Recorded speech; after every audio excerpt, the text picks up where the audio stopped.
Good morning, listeners. It's the Illogical Show. That's all I got. Hey, I'm up. Yeah. The hell, it's 8:48 a.m. The earliest we've ever recorded, I think. Yeah. No, definitely.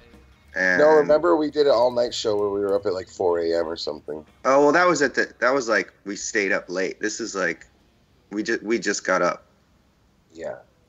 I mean, this is. Well, your enthusiasm is contagious. Thanks. All right, well, we're up because we're going to interview David Icke right now. How crazy is that, everybody? I don't even have coffee. How am I going to get through this? I don't know, man. You got to get on that. I powered down like a cup and a half already, and I have caffeinated iced tea. So I'm just powering it down, man. Damn. I went to make coffee and realized I'm out of filters. See, what you guys got to do is wake and bake. That's really what you need. Yeah. Oh, yeah. I'm just going to eat. In the morning. I'm just going to straight eat coffee grounds right now. I'm going to do this interview with a mouthful of coffee grounds. All right. I'm going to... should I add him now? Let's wait a little bit. Let's hang out. How you doing, Erik? I'm good. How are you doing?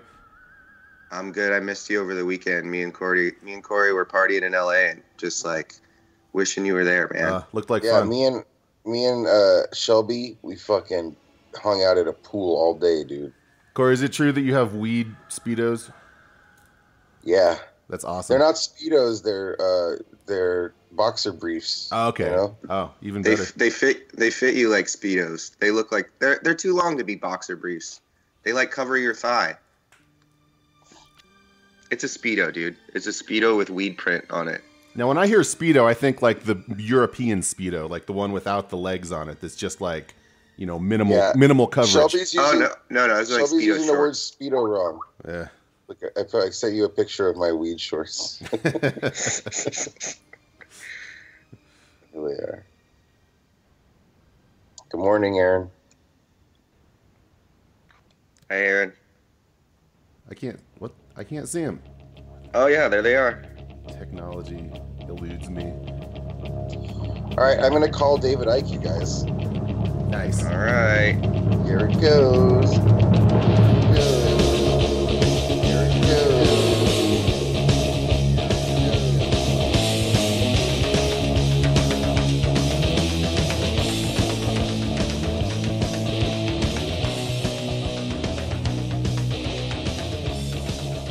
Hello and welcome to a very special, exclusive episode of Illogical Contraption Radio. This is Shelby Cobras. I'm here with my friend Erik. How's it going, Erik? Hi there. I'm good. How you doing, Shelby? I'm real good. And Cory is also here hitting the record button. How are you, Cory? I'm great. I'm up, and I'm very excited for this interview. Yes, it is 8:54 a.m. on a Monday. We are about to interview someone who we've been a long fan of. A long fan? Sure. Long fan. It works. We've been a fan of. Yeah, let's just roll with that. David Icke is a former professional soccer player, journalist, network anchorman. He was a spokesman for the Green Party in the 80s. Since 1990, he spent his time investigating who and what is really controlling the world. He's been uncovering the truth long before there was any alternative media as we see today. And he has constantly pushed forward the cutting edge of understanding about events and reality like no one else. The author of 16 books, his latest, The Phantom Self, dives deep into the shadows to reveal the scale and magnitude of what is unfolding as people go about their daily lives. This September, Mr. Icke is doing a rare 3-city tour of New York, Los Angeles, and is appearing in San Francisco on Saturday, September 24th at the Crownway Pavilion. Tickets available at davidicke.com.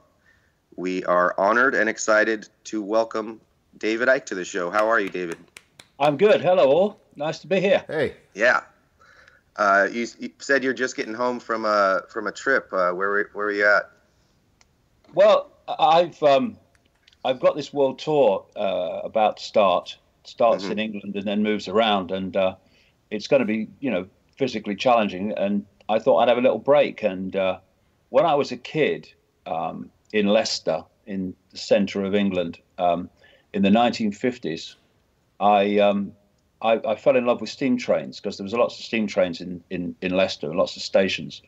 And so me and my son, who also fell in love with steam trains, thanks to me, have just been on a week going round all the preserved steam railway lines in Britain, or a number of them anyway. And it's like going back to, you know, the 1950s and 60s. And it was a lovely week in amazingly lovely weather. And it's good to charge the batteries, because when you are focused on something and it's your entire life, it's very easy to get so focused that you never give yourself a break. And I have this thing, this quote next to my desk here, which I don't follow very often, but I did last week. And it's a quote, full enough, by Leonardo da Vinci. Every now and then go away, even briefly, and have a little relaxation. For when you come back to work, your judgment will be surer, since to remain constantly at work will cause you to lose power. So I'm feeling great, actually, and I'm glad I did it. But back to work now. Yeah. Well, let's not make this work. This is a casual conversation between friends. Also, you mentioned you're back in Leicester now. Congratulations to Leicester FC on that. Well, yeah, that's interesting. That what's happened with Leicester City Football Club, because it's a reflection of many things, not just kicking a ball about. Back again in the 1950s, this is turning out to be the story of my life. What's going on? Back again in the 1950s, I first went along. I must have been about, I don't know, 8, 9, and watched Leicester City play. And Leicester is it's not a big city. It's got about 300,000 people.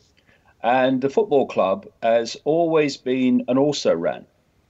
And it's got in the top division again, but last year, with almost the same players, only just stopped going down, being relegated to the division below. And football in this country, like worldwide, has been dominated by money. The big clubs have been bought by oil sheikhs and Russian oligarchs, and fantastic amounts of money is not just paid for players, but paid to players. And this season, and everyone here is shocked, I mean, they're calling it the greatest sporting upset of all time. But Leicester City, with players who cost next to nothing compared with the big clubs, have won the biggest league in Britain. And it's just staggering to people. Even people have no knowledge of football and have no interest in football. I've been absolutely taken by what's gone on. David, how did this happen? Well, they've done it. This is the point I'm leading to. They've done it because the team is infinitely greater than the sum of the parts. I mean, you're looking at not quite waifs and strays, but players who basically no one had ever heard of outside of, Leicester and football fanatics. Players who've been playing in the lower leagues for years and thought their big day had gone. Players brought in from overseas who weren't even playing in the top division in their own country. And suddenly the spirit, the unity, the working for each other, the putting, if you like, in the terms that I would say on a societal basis, putting the greater good before individual demands. They have produced a unit which has comfortably beaten the other big clubs because of this unity, this spirit, and this willingness to work together to a common aim. And I think that is what has touched people who have nothing to do with football, soccer, and have no interest in it normally. It's the fact that if you work together and if you, in a sense, yes, care for each other and support each other and work to a common aim, it's amazing what you can achieve. It sounds like this is a model that we could take from football and put on other parts of society. It's almost as if it's some sort of metaphor. It is exactly that, and Yeah. you know, I'm not just talking here about soccer because I used to play soccer. It is a metaphor because in football terms, even in sporting terms, come to that. Globally, this is just a staggering achievement against all the odds. And they had a manager of the team come in at the start of the season, and people were saying, "Oh my goodness me, they're not going to have him, are they? He's no good." And he's proved to be, a genius of a football manager. Again, it's if you work as a unit, if you put down the fault lines of divide and rule, where not that you believe in a religion, but you insist that anyone that doesn't believe in your religion must be wrong or must be challenged or must be bad, that we can believe different things while still working together and respecting each other's right to be different and respecting each other's right to have different views.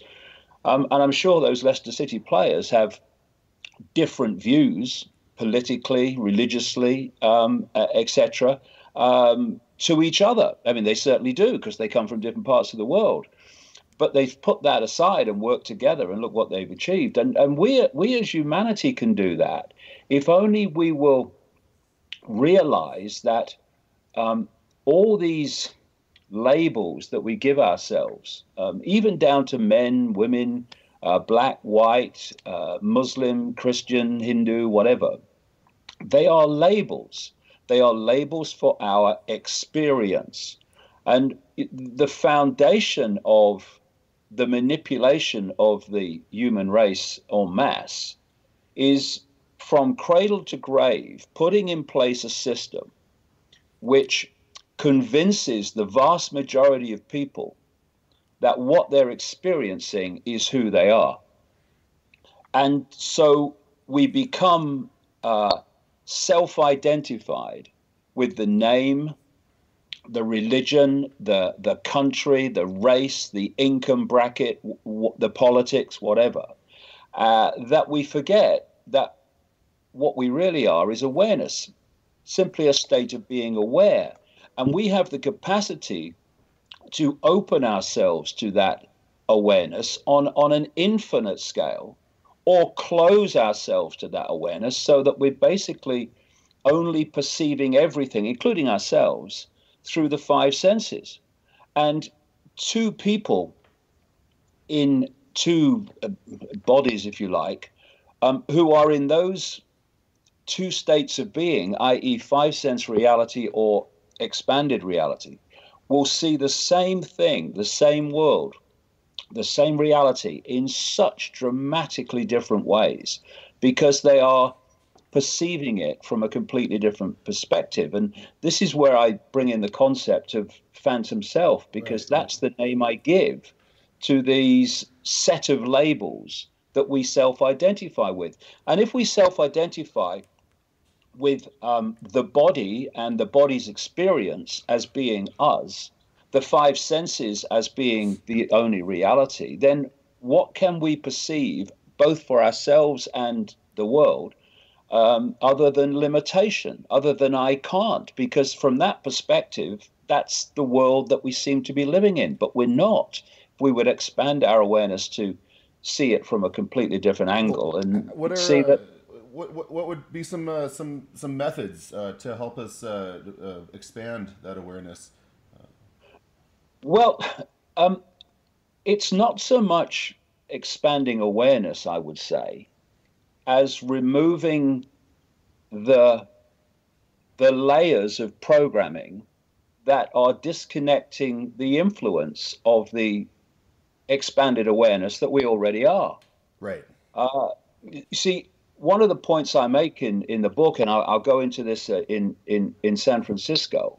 I mean, I talk from 10 in the morning till 10 at night with breaks, but of course, but using a vast number of illustrations and stuff to illustrate the points. And the reason I talk that long is because There are so many dots to connect before the picture and the depth of the rabbit hole can be seen, and only in the depths of the rabbit hole can the solutions be seen. And one of the points I make is, why do people perceive the way they do? In what we call mainstream everything. Mainstream everything, media, education, politics, medicine, science, they're all expressions and outgrowths of the program.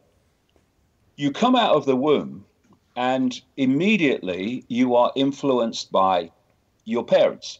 And your parents are almost always, though not always, without malevolence, are passing on their programming to you because they've already been through what you were about to go through. Right. And they are convinced, having been through the program, that how they're trying to influence the children is the best for the children. Now, in an incredibly short period, if you look at it, the child, just the consciousness incarnate, just into this world, at the age of 3, 4, and now government education authorities in this country are saying they want children to start school at 2. What's happening is already you're sitting at a desk in front of an authority figure, and that authority figure and others in the school are telling you when you have to be there, when you can leave, when you can eat, when you can go to the toilet, when you can speak, when you can't, what's right, what's wrong, what's credible, what's not credible, what you should believe, what you shouldn't believe. The program is already motoring, and you've just arrived in the world. You then go on through this system, 5 days a week, most days of the year. And all you're basically having access to is the system's version of you, of reality, of everything. You then go on to higher education, and now you're paying directly for your own programming. You're now going into debt, considerable debt, for a long period of your life to pay for your own programming. And at that level, you're given more of the system's version of everything. You then go out into what is called the adult world. And you go into science, you go into medicine, you go into journalism, you go into politics, you go into law, whatever. And you're taking with you that core programming, that core sense of reality, that core sense of you, that core sense of the world and what the world is, and why things happen as they do. And so you enter these institutions, and now you start underpinning and mutually confirming that the programming is right. For instance, if you are a journalist and you're looking at a medical story, and you're a mainstream journalist, you're not going to go to an alternative practitioner. You're not going to go to someone who's doing it different to the norm, because the program's told you that's nonsense and can't be true. You go to a doctor. You want to know about reality. You don't come to people who've studied reality over a long period of time and have a different view of the norm. You go to a scientist, and they'll give you the song sheet of reality. And so it goes on. And then you go through your life with peer pressure, where people around you have been through the same process, have downloaded the same sense of reality. And if you challenge or question that reality, suddenly the people around you are ridiculing you or condemning you or whatever, because you're challenging the system, and the norms that they've accepted are normal. And this is the point that I strongly make. What is normal? Normal is only what people normally experience. If you live in a house in the middle of nowhere, your normal is never seeing a car go past. If you live in an urban street, your normal is never not seeing a car or vehicles go past. Right. It's only what we perceive to be normal. And what this program and programming is all about is downloading people's sense of the normal So their sense of the normal fits what most easily and efficiently holds the human race in servitude. Wow. Absolutely. Yeah. Yeah. It's a. I know your new book also touches a little bit on transhumanism, and I can see from what you just said where that would dovetail into that area. Is that something that you would want to talk about? Maybe in relation. Well, yes. Yeah. Go ahead. Yeah. Yes, because it's this is crucial. I mean, I'm going to be looking at this very much on the world tour because it's crucial to where we're being taken, and people say we want solutions. Well, the foundation of every quote solution is to know what needs to be solved. You don't address something that you don't know is happening. So exposing what is happening is the foundation to what people call solutions, but they forget that. And they say, oh, no, it's negative. No, it's not negative. It's only negative from your perspective. It's absolutely fantastically positive that we're now getting starting to get a grasp of what's actually going on around us. Then we can deal with it. And the reason that transhumanism is so important is where it's taking us, and also it puts into context what is happening all around us in our daily lives now. And what I'm doing with this world tour is putting things into context. That's so important. Right. We can research this and research that and research the other, and we should, at what I call researching the dots. But if those dots are not put into context in their relationship with each other, then you don't see the picture. And if you look at, there's one chapter in Phantom Self that I've called Transphantomism. And the reason I call it that is what I've just described about the phantom self, the label self-defining self, disconnecting us from an influence of expanded awareness beyond the program, beyond the five sense self. Right. What transhumanism is taking that disconnection from, if you like, incarnate self to infinite self to a whole new level by putting technology inside people which connects them not to infinite awareness but to what people like Ray Kurzweil, the Google executive and the spokesman for Frankenstein and transhumanism, what he calls the cloud. We now have a situation where he's openly talking about the fact that by 2030, humans will be thinking from the cloud, and more of the cloud will do the thinking until there's no human left. Wow. And he's able to say this openly because he's selling it as it will make everyone superhuman. Now, any small cabal, and take into account the global population of 7+ billion, the number of people in full awareness who are behind this, in full knowledge of what they're doing, is tiny beyond belief. You are not going to target a population for mass control and then make them superhuman. You're not going to do it. I mean, hello, over here, intelligent life calling planet Earth. And what this transhumanist agenda is about is not making people superhuman. It's making people subhuman. It's making the source of their self-identity and their perceptions of everything not infinite awareness, having an experience, but a technological sub-reality, which Kurzweil calls the cloud. Now, I go into this in great detail in Phantom Self and will do in San Francisco. But when I say that it puts into context what's happening now, I mean, this is the process.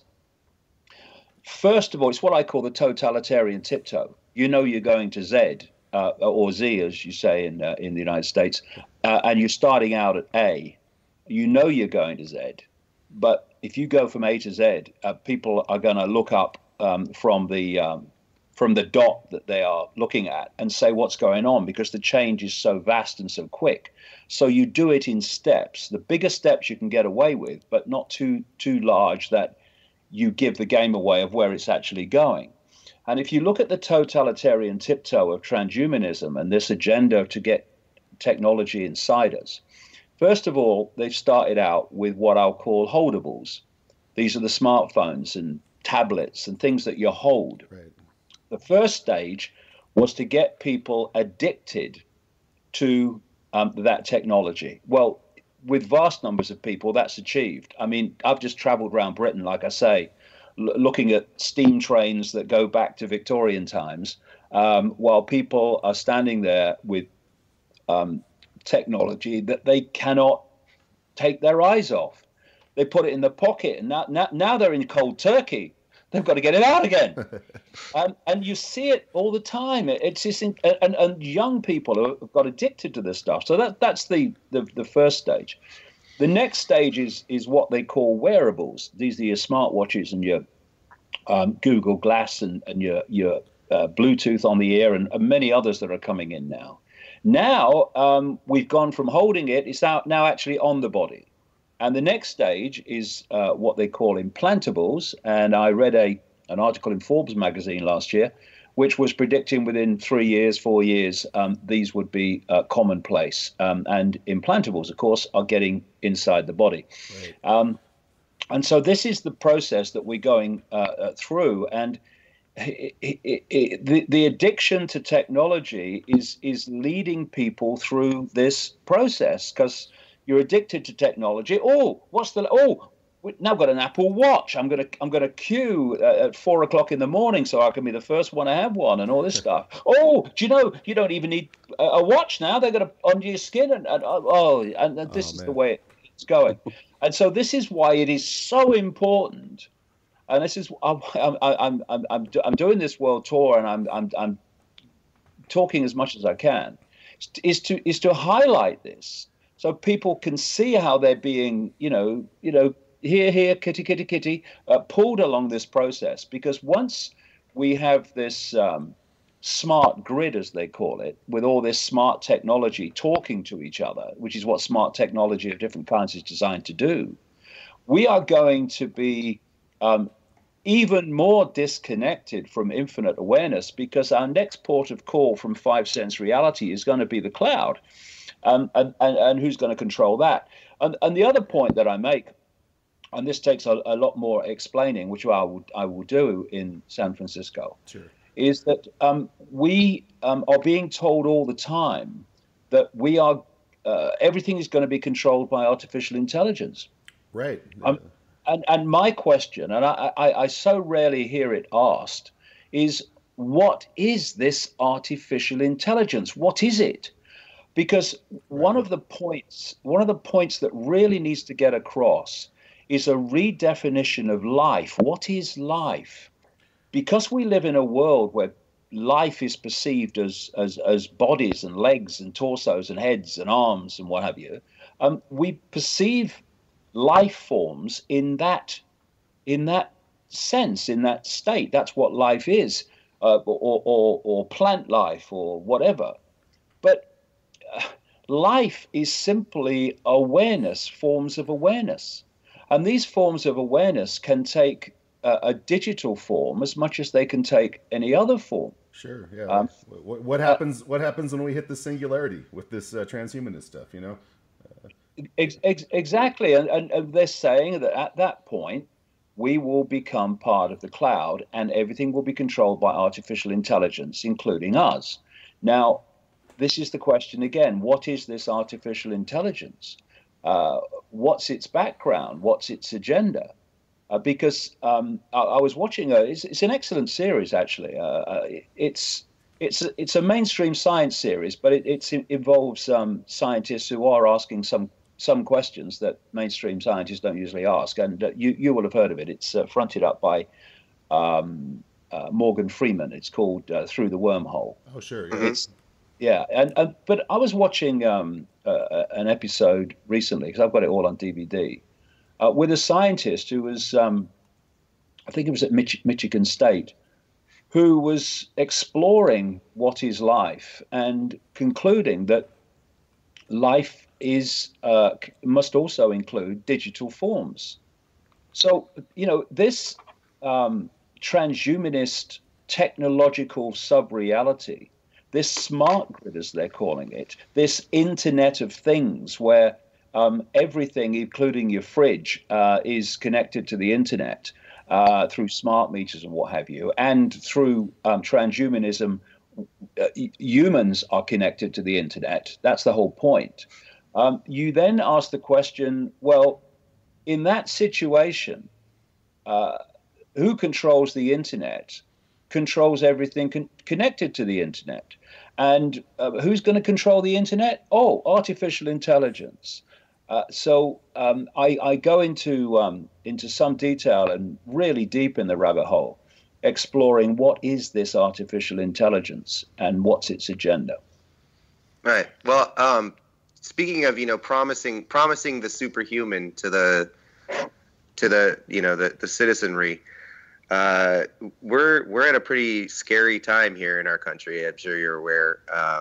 We have someone promising to make America great again and make our country wonderful again, make us all what we should be. What's your take on the current American political landscape and what's going on over here? Well, I've been writing about the manipulation of politics for a long time, and in many ways the personalities are irrelevant. They're relevant in one way, which I'll come to, but in many ways they are irrelevant because what they are expressions of the system. It's looking at the system, the structure. That's where you see what's going on. And we are told we live in democracies. We are told we live in so-called free countries because democracy and freedom are interconnecting in their meaning. So we're told. They're not in fact, but that's what we're told. I mean, we've got a government here who's running the country with basically absolute power, when they got 37% of the vote. So democracy is not freedom. It's the illusion of freedom. It's to hide real freedom behind the illusion of freedom. And so how do you have a one-party state, but you hide it from the people, as if it's a two-party, three-party state? Well, the American example is perfect in how it's done, because during the Bush administration, Republican, there was a mainstream acknowledged group behind him called the neocons or neoconservatives. These were people that produced documents before Bush came to power, listing the countries they wanted to regime change. And after he came to power, those have been the countries that have been targeted for regime change, including by Barack Obama, who is apparently the opposite of Bush. And the neocons basically control the Republican Party, far more than that, but they control the Republican Party. And in the Democrat Party, they have a similar group, though not as identified as the neocons, and I call them the democons, and they control the Democratic Party. The next stage back in this structure is a force, a network, which the neocons and the democons answer to. Therefore, whoever's in power in the White House, Republican or Democrat, this force, one step back from the neocons and the democons, is always in power.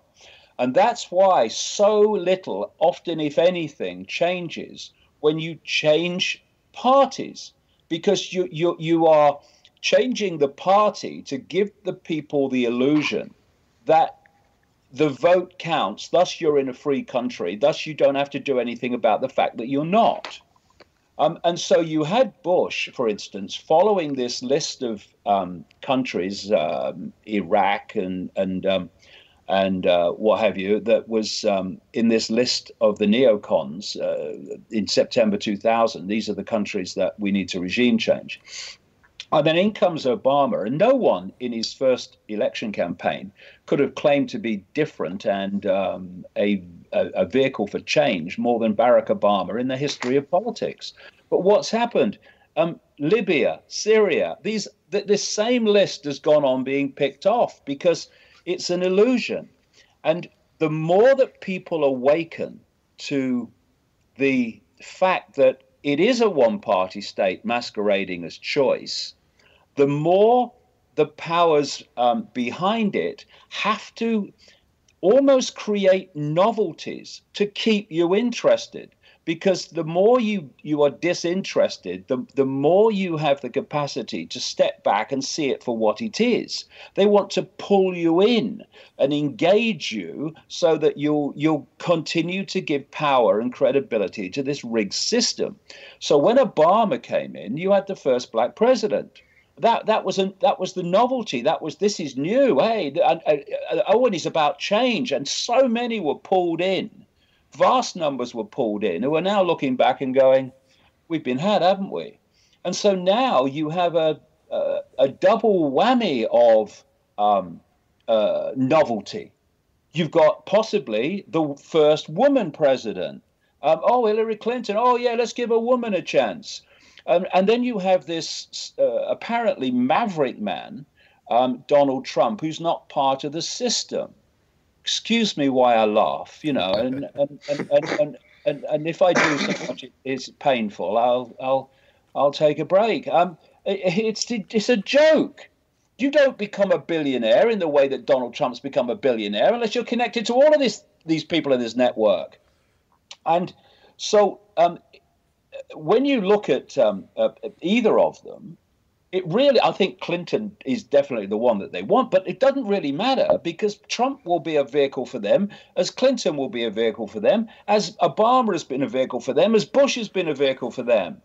And I am quite sad that much of the alternative media that has been talking about how the system is rigged could get pulled into this Trump hype because it's just another mask on the same face. And you've seen Trump say one thing and then another point of, when it suits him, say something completely different. Well, do you think anyone thinks he's going to be any different if he became president? He would just do what the system wanted him to do, what the network wanted him to do, just as Obama has. What was that? You're going to close Guantanamo, Barack? All right? Oh yeah, got you. I believe you. It's a joke, and it's looking at the structure, seeing how it's rigged, seeing how it can be rigged, and how it can bring apparently different people, but the agenda and the policies never change; they just go on. It's seeing that to put into context this circus between Donald Trump and Hillary Clinton, because they are both, if they became president, either of them would be appalling for America and appalling for the world. Well, I absolutely agree with you, and I think that what you said about spectacle is totally true. That people as long as it's entertaining, they'll go along with it. You're spot on. That is the word. As long as it's entertaining. Keep them entertained. Say outrageous things. Do outrageous things. Keep them entertained because you're keeping their attention. And if you hold their attention, they won't have the peripheral vision to look at a situation and see what's really happening. Right. And earlier you spoke of the neocons and the democons, being controlled by a higher, a larger power, a bigger group that controls both sides, Can you be more specific about who that is and how we can remove them or remove ourselves from them? Well, in Phantom Self and the World Tour, I'm going to go through the whole progression, the whole network, and what is behind it. And suggest strongly, as I have in the books over the years, and we'll go deeper in the rabbit hole this time, that behind it, in the end, is, shall we say, an awareness that's not human, and force that's not human. And again, it's important that we don't get obsessed with beyond human means extraterrestrial forces with legs and arms and heads and all the rest of it. I mean, that of course that exists, but I'm looking myself at what ultimately is behind all of it, and in the end, that is not a consciousness in embodiment. It's a deeply, deeply inverted, distorted awareness that has an agenda and works through many, many different forms, both human and non-human. And if you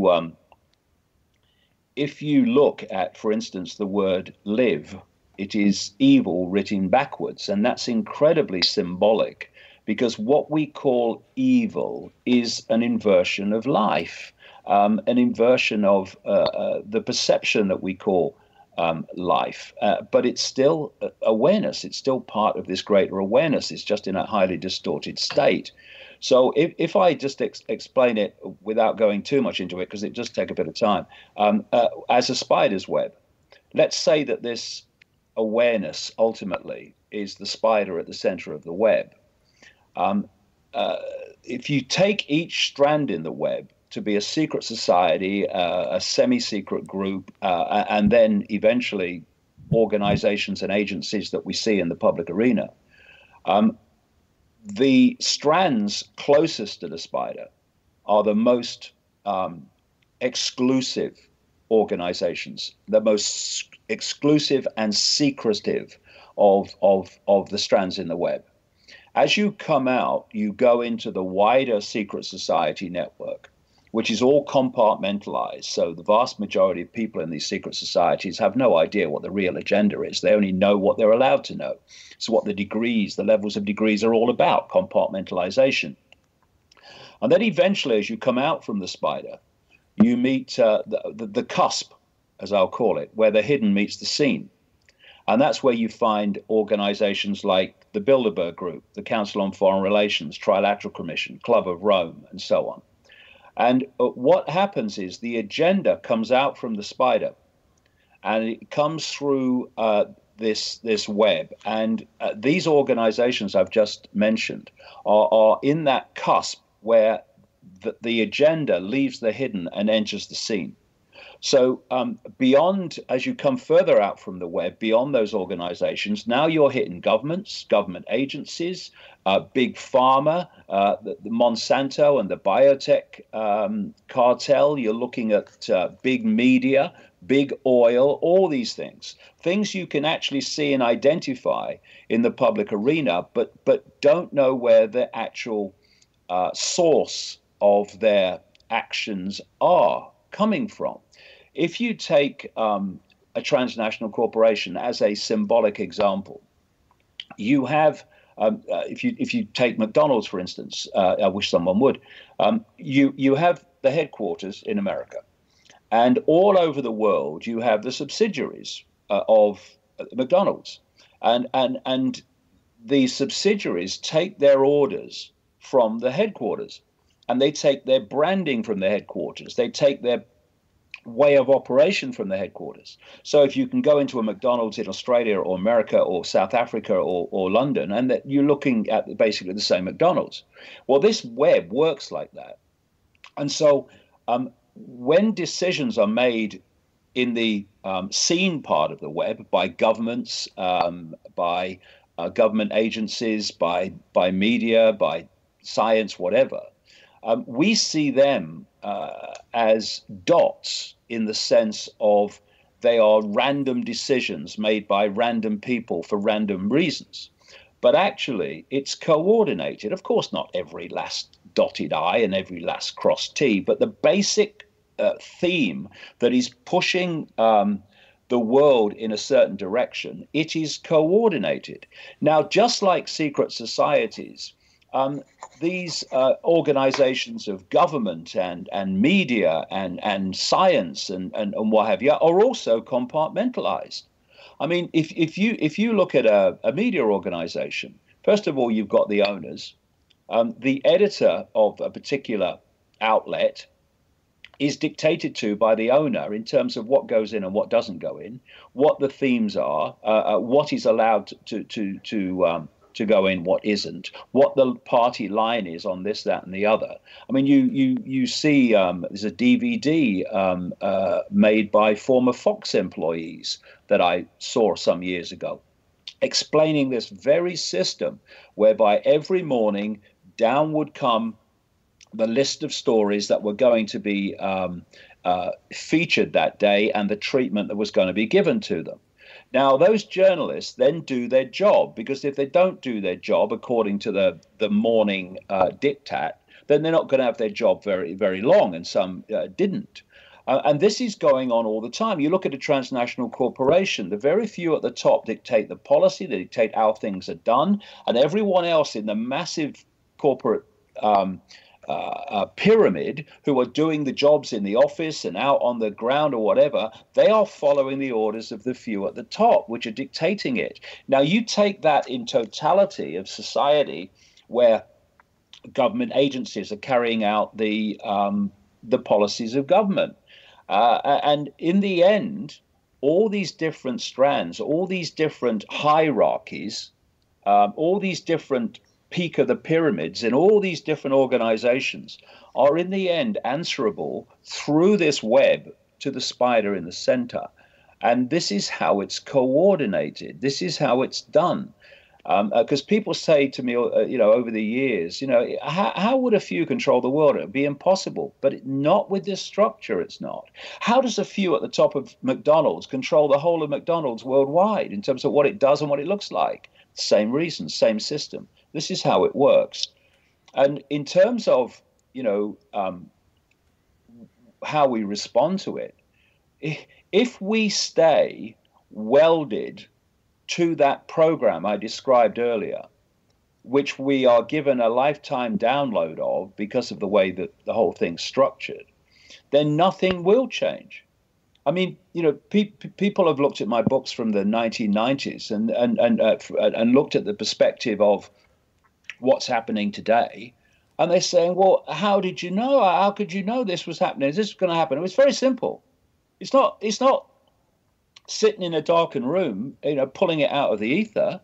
It's quite simple. If there is an agenda for the world, and you can uncover it, then you can predict the future quite easily in terms of theme, if not every detail, because unless that agenda doesn't happen because there's an intervention, then that is what will unfold. And the whole point of doing what I do and others do is to bring about that intervention by exposing what is happening, thus what needs to be intervened upon. So the idea is to stop it happening, not get pats on the back because you said it was happening. It has. I mean, that's not the idea. The idea is to stop it, and to grasp what's going on, and to break out of the program. People need to have a blank sheet of paper in their mind, which says, I'm going to suspend all the assumptions that I've had in my life of how things are, all the beliefs, all the this is how it is beliefs, and I'm going to let information be my guide in terms of, and intuition, even more important, but what goes on that piece of paper now is going to be governed not by because someone told me, not because a teacher told me or a journalist told me. That's going to be governed by information, credibility, intuition, and what I feel is happening rather than what the system is telling me is happening. And once you start to do that, the walls, the bubble, whatever analogy you want, that starts to break, starts to burst, because you start to see this is the big thing, and it's very useful if you can expose one thing, say 9/11 or the invasion of Syria, whatever. If you can show that what you're being told is nonsense, what the media is telling you, what the politicians are telling you, what the military people are telling you is nonsense, from that, and I've seen it happen so many times, people then go, well, what the heck else am I being told that's not true? And then, boo, the programming really starts to break down then, because you're now starting to question everything and not assume that just because you've been told it, it must be true. And the whole thing starts to break up. It's like a dam bursting. It happened to me in 1990 on such a scale that for 3 months I didn't even know what planet I was on. But it doesn't have to be that. It doesn't have to be that extreme. But it's like I said earlier. It's not about seeking enlightenment. We are enlightened. It's our natural state. We are infinite awareness, having these experiences, which we give names to. It's not about seeking enlightenment. It's about removing the programs, the belief programs, the perception programs, the this is how it is programs that shut us off from the influence of the enlightened self that we are. And so it's putting down the beliefs, putting down the solid, immovable assumptions about life. And when you do that, or another way of doing it is to look at the assumptions and say, okay, how do they know that? Where does this come from? And when you do that, you find that almost everything that people believe, they believe simply because of repetition. The constant repetition of this is how it is. Your parents tell you this is how it is. The teacher tells you this is how it is. The scientist tells you. The professor tells you. Your peers around you tell you. And eventually it's assumed it must be true because everyone's saying the same thing. What everyone's been through the same program. That's another way of looking at it. Wow. Yep. Erik, what do you got? Yeah, well, David, excuse me, you mentioned a little bit that, in the past few years, things that you were saying in the 90s have been, they're now commonly accepted, for instance, I guess pedophile rings at high levels of government, or, recently there's actually scientific evidence of, an undiscovered planet in our solar system. So I guess my question is, do you see the trend continuing, and do you have any sort of a guess at what we might actually have confirmation of next? Well, one of the things we're getting more and more confirmation about is the fact that we live in the equivalent of a virtual reality universe, what I call a quantum computer universe. Agreed. And it's a very advanced version of a computer game. It's another thing I'm going to be going into in some detail and length in San Francisco, because it's vital. It's about looking at life and everything from a completely different angle. Let's break it down to a simple example of how our perceptions are at complete odds with reality.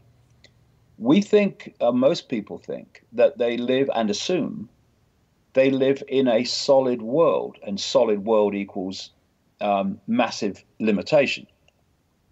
But as quantum physics has shown, there is no solid world.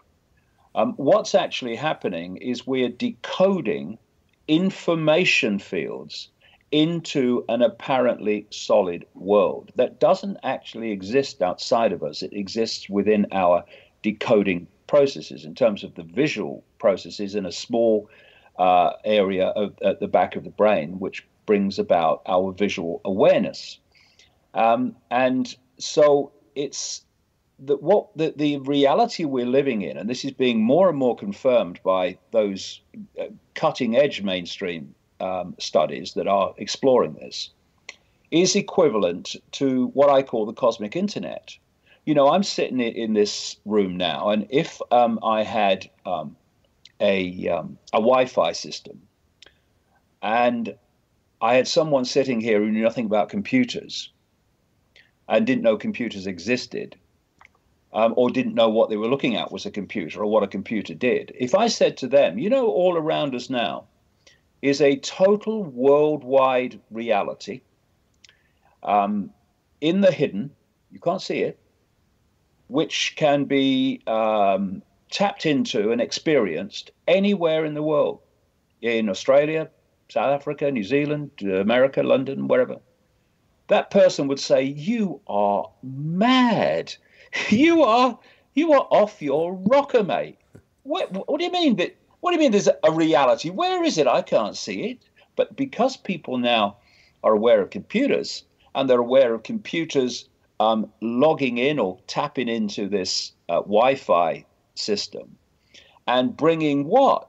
Information fields, that's what Wi-Fi is, decoding it onto the screen as a reality that you can see and touch. Graphics and pictures and moving pictures and colors and words and all of it. But the only place that exists on the internet or in the internet is on your computer screen. Everywhere else, it's electronic circuits or Wi-Fi radiation fields. And it's the same with what I call the biological computer, the body. The biological computer and the energetic levels of the biological computer, because the holographic levels are a projection, are decoding information fields into the reality we think we're experiencing. And it's the question is, which I address in Phantom Self and will do in San Francisco, is what is the source of these information fields which we're decoding into an apparent physical reality? And why is the world as it is? Because of the way we decode it into what we perceive it to be. And I say that what we're living in is a fake reality. It's not a reality that, if you like, has occurred naturally. I think it's almost like a copy download and a fake reality, which was brilliantly visualized in the Matrix movie series. Because when they were in that, in the Matrix, in the world as we perceive it, driving down streets and running through streets and drinking coffee, what they were doing, what was happening is they were decoding information and experiencing that reality through the information that they were downloading. And we're doing that all the time. And what information we download and the range of information we download is dictated by the expansion of awareness. In other words, how much of this reality and beyond this reality are we actually experiencing and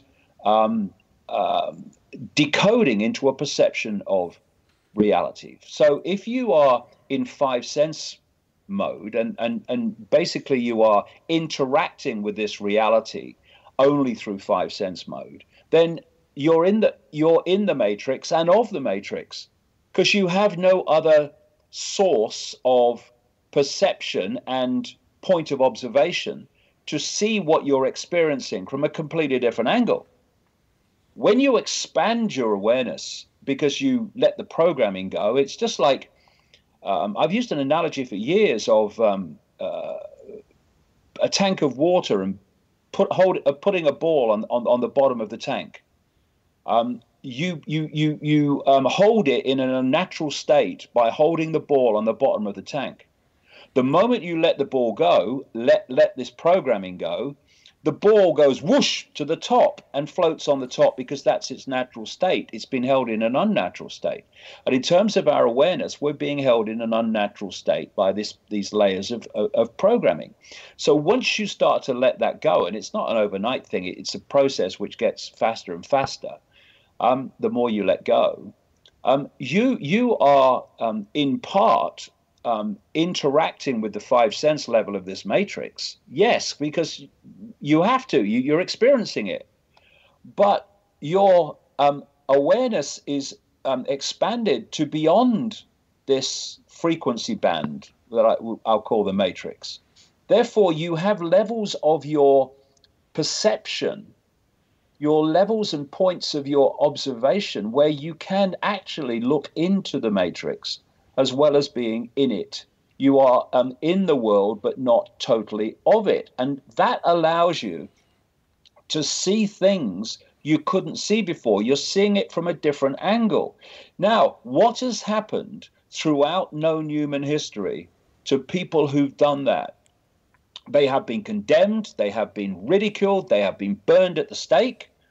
The system has turned its ire on them from a very great height. Why? Because people, shamans, visionaries, whatever you want to call them, through the ages have seen beyond the program, which allows them to explain and expose the program to those still in the program. And that is the worst nightmare of the program and that which is behind it. So once you let go of programmed assumptions and let your mind and consciousness, awareness go where it wants to go and explore where it wants to explore, then this programming ball and chain on your perception starts to dissolve. I'll tell you what, 26 years ago now, I was told that, because when I first had my mind-blowing awakening, I kept bumping into psychics all the time, psychic people. I'd never met a psychic before, and suddenly I couldn't stop meeting them. I didn't go looking for them. They were just everywhere. And you know, it's not like that now, but it was in those early days because I was trying to get a fix on what was going on, and life was giving me that fix through this method. And one after the other told me at that time that the information they were being told from out there to give me was that there is an awakening coming. There is an energetic change coming that is going to act like a spiritual alarm clock, and it is going to wake people up from their slumber. What I would say today, wake people up from their program. And it is waking up because it is expanding beyond the manipulated coma. And 26 years ago, and you'll know this from your own experience, 26 years ago, there was little sign of that. Today, all these years later, I mean, I've been going around watching steam trains, and steam enthusiasts have been all around and on platforms and on trains. And people have been coming up to me time after time after time after time, talking about the fact that they like the work, they've read the books, they've watched the videos, they're very interested in what's going on, and the things that they are now saying or feeling could be right. They would have never even thought they would ever be saying those words, years ago, not even 26 years ago, 5 years ago, 3 years ago. What I'm seeing is people from all different walks of life, most encouragingly, those who would normally have dismissed this stuff by reflex action, are now beginning, not the majority, of course not, nothing like yet, but are now beginning to look at it in a different way and to say, hold on, it might sound crazy, but is it? And it's very encouraging. And that's why I've called the world tour the Worldwide Wake Up Tour, because that's what we need now. That's what we need. We need to push this wake up on to more and more people, because that's what's going to turn things around. Right. People becoming aware of the world that they live in. And, you've got physicists and stuff now who are exploring this whole matrix-type reality scenario, who are pointing out that the physics of computer games and the physics of this reality are basically the same. And there's a reason for that, because they're expressions of the same concept. We've been entrapped in a fake reality, which we are decoding through the way the manipulation works, and also genetic manipulation, which I also go into a reality that enslaves us. We can stop doing that. We can stop doing that once we realize what the situation is and the true nature of self, which is awareness all the labels are merely experiences. Wow. Yeah, we're coming up. That's a lot to think about. It's great, man. We're coming up on an hour here for our allotted time, David. We really thank you for talking to us. Yeah, it's been a genuine pleasure. And I wanted to let you know, just a little side just a little side thought here. But here in Northern California, there's a heavy metal band called Embryonic Devourment who base their lyrics on your writing. So your word is getting out. I wanted to make you aware of them. They're friends of mine. Oh, nice. The message is getting out, and you're really doing a service to the world, and we definitely look forward to seeing you at the Craneway Pavilion in San Francisco on September 24th. Please drop in afterwards, and we'll have a chat. Oh, I'd love to shake your hand and say hello. The new book is called Phantom Self. You can get it at davidicke.com. Could you do me one last favor, David, before you go? Sure. Can you just give me this is David Icke, and you're listening to Illogical Contraption Radio? Illogical Contraption. Yep. Contraption. Yep. What a great name. I think you're the first person that's ever said that. Yeah. No, it is. Thanks. This is David. I'll go ahead. Nope. Hello, this is David Icke. You want to go now? All right, let's do it on 3, 2, 3, 2, 1. Hello, this is David Icke, and you're listening to Illogical Contraption Radio. Thanks, David. Fantastic. You know what? Now, you just like blew my mind with that whole talk, and now I have to go into work and sit at my cubicle under my authority figure now. So great. Yeah, Thanks a lot, here. David. Same here. Break the cube, Cory. Yeah. Not forever, though. Not forever. Hopefully not. Not forever. We're trying to create our own reality. Yeah, we can't wait to see you in San Francisco, David. Thank you so much. That was so awesome. Yeah, thank you, man. It's a real pleasure. So I'll see you over there. Bye. Okay, bye. Right, stay woke. All right, guys, that was amazing, right? That was that. That was great. That was really David Icke. Yeah. Yep. Another one for the history book.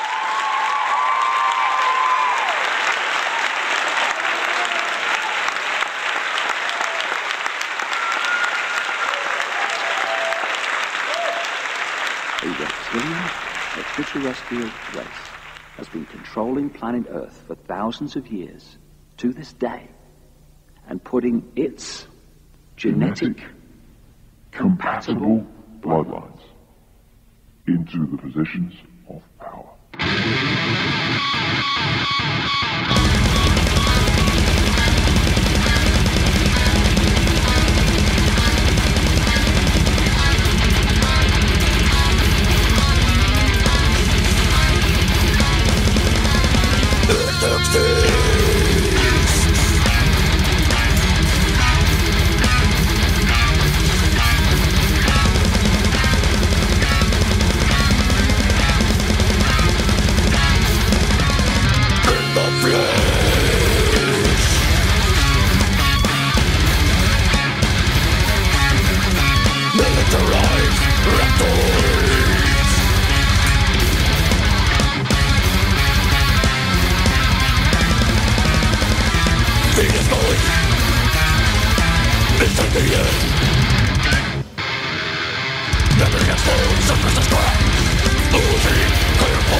Put in the soul.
Illogical Contraption.